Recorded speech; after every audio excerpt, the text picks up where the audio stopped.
Hello everyone, welcome back to Tech TV and another easy to follow tutorial on Google Play Store. In today's video, I'm going to show you how to fix the pending download issue in Google Play Store. So please make sure to watch till the end.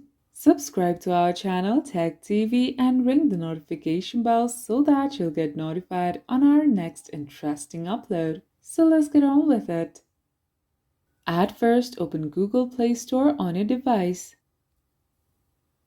If the download is pending, check your internet connection. You must be connected to a Wi-Fi or data for Google Play Store to function properly. So, drag the menu from the top and turn off your Wi-Fi or data and turn it back on.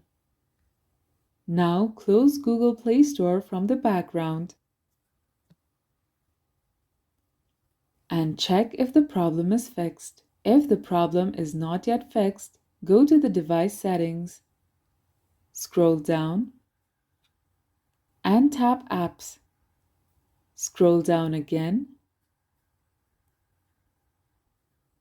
and tap Google Play Services. Then tap Storage, and tap Clear Cache, and Manage Storage.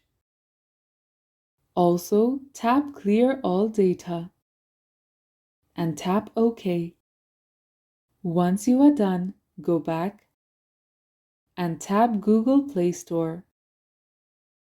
Similarly, tap Storage and tap Clear Cache and Clear Data. Also, on the pop-up, tap OK. Finally, restart your device and check if the problem is fixed. And that's how you fix the pending download issue in Google Play Store. If you liked the video, please leave a like and let me know if you thought it was helpful in the comment section down below. Thank you for watching, and I'll be back with more interesting tutorials soon. Until next time.